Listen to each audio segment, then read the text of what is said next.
Hi, I'm Arnie Gunderson from Fairwinds, and today I'd like to talk to you about fuel pool fires. Are they possible? What causes them? And what are the consequences? Related to that is, why is everybody focused on Fukushima Daiichi Unit 4? Before I get into the details, I need to go back and touch on a couple of basics. Inside a nuclear reactor, the uranium splits. And when it splits, it gives off 95% of the heat. That's what makes nuclear fission so neat, is that one atom can give off an incredible amount of heat. The problem is that 5% of the heat remains in these pieces called fission products. That heat gradually decays away over 5 years, but for at least 5 years, these pieces, these fission products, have to be cooled. That part of the reaction doesn't occur in the nuclear reactor. It occurs in the spent fuel pool. Remember now that the uranium is in a pellet about the size of my pinky. And these pellets are put into about 12-foot long rods. And the rods are made of a material called zircaloy. And that's the problem. Zircaloy can burn in air if it gets hot enough. And it's called pyrophoric. So when it starts to burn, water cannot put out the combustion. Now, these pellets and rods are put into bundles. The bundles are about that big and 12 feet high. And those bundles are then lifted out of the nuclear reactor and put into the spent fuel pool. Now, we know zircaloy can burn. Back in April of 2011, Fairwinds put a video up where we showed a single zircaloy rod burning in air. And on that video, you can actually see the piece of zircaloy bouncing across the tabletop. And it was combusting on its own. There was no flame, and it was basically burning in air with no internal source of heat. The question is, can that happen in a nuclear fuel pool? And what is it about Fukushima Daiichi Unit 4 that has everyone concerned? There are 4 reactors in jeopardy at Fukushima Daiichi, but everyone's attention now has been focused on the fuel pool at Fukushima Daiichi Unit 4.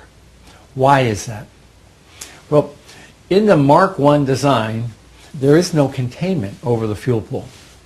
That means that if there's a problem in the fuel pool, there's nothing to trap the radiation and prevent it from going airborne. At Fukushima Daiichi Unit 4, though, an entire nuclear fuel core had just recently been removed from the containment, from the nuclear reactor, and was put into the spent fuel pool. That's what makes Daiichi Unit 4 unique. It's got an entire nuclear core out of the reactor, out of the containment, and in the fuel pool.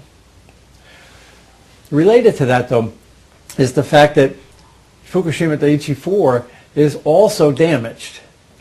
There's a bulge in the bottom of it, and I believe it's something called a first mode Euler strut bulge, and it clearly is an indication of a seismic damage. This is not something that happened from the explosion.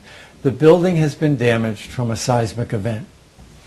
So Daiichi Unit 4 has an entire nuclear core out of the containment in a spent fuel pool, and the building it's housed in has been previously damaged by the explosions in the building and by the seismic events that occurred since March 11th of 2011.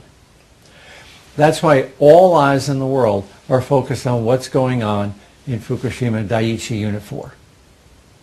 The Nuclear Regulatory Commission wanted to know if a fuel bundle can burn in air too, and they commissioned Sandia National Labs to run a test.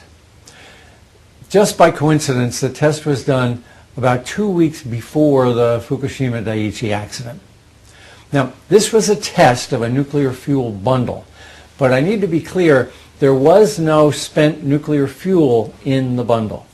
The heat from the pellets was simulated using electric resistance heaters, pretty similar to what you've got inside your toaster. So this was a test to create the same amount of heat that the fuel pellets would create, but it was done with electricity, not with spent nuclear fuel. Other than that, though, the fuel bundle was identical to the bundle that's in a nuclear fuel pool. Now, this is a 5-hour video that we've condensed down to about 1 minute. The screenshots that we've taken for this show in the upper left a picture of a fuel bundle with wires going into it. That's the electricity that's designed to heat the fuel, and wires coming out, those are monitoring wires.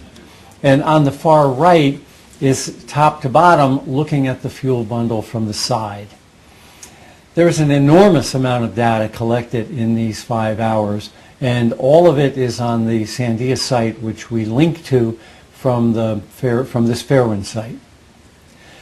The first video shows a bundle immediately before the heat was applied. Shortly after is the same bundle, the heat is on, and it's already beginning to smoke. A little further on is the bundle again, smoking considerably. Well, where there's smoke, there's fire. The last one in the sequence shows the bundle on fire. Now, what you're seeing is zircaloy burning in air. There was no match applied to start this fire. It just got hot enough so that it began to combust of its own volition in air. Just to be clear one last time, that was a simulated test we just watched using electricity in place of spent nuclear fuel. But it's clear that a single nuclear fuel bundle can burn in air. Now, Fukushima Daiichi Unit 4 would be even worse.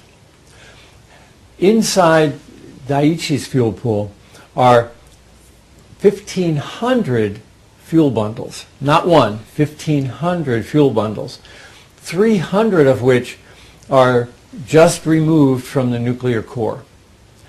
So instead of one very hot bundle, we've got 300 very hot bundles. Now, it's even worse than that. The Japanese put all of their nuclear fuel from this latest core offload in a very confined space in the pool. In America, we don't do that. We call it checkerboarding. We'll put hot nuclear fuel next to cold nuclear fuel in a checkerboard pattern so that there's a gap between them.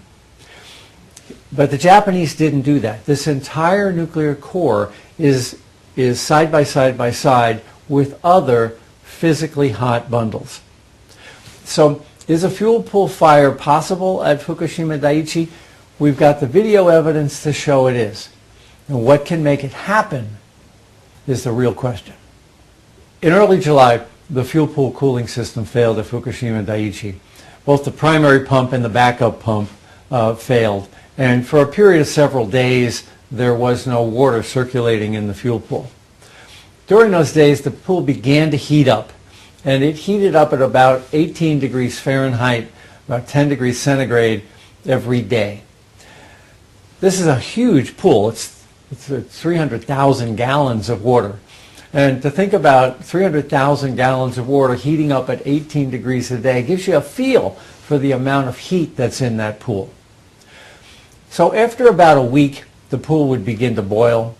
And after about another week, the pool would begin to boil to the point where the top of the nuclear fuel was exposed. And an event like we saw on the Sandia Labs video, it would indeed become possible. So the Japanese have about 2 weeks in the event that the fuel pool cooling system fails to fix it.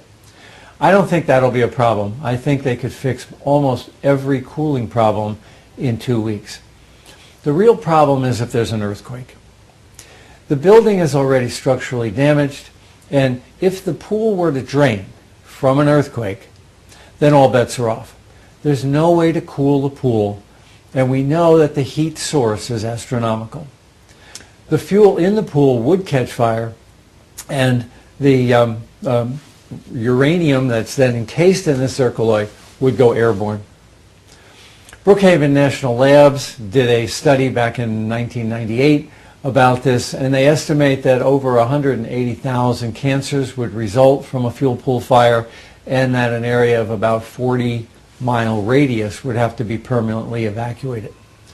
Now, the Brookhaven study had less uranium in it than the Fukushima fuel pool, so the odds are that if a fuel pool fire were to occur at Fukushima Daiichi Unit 4, it would in fact be worse than the Brookhaven study.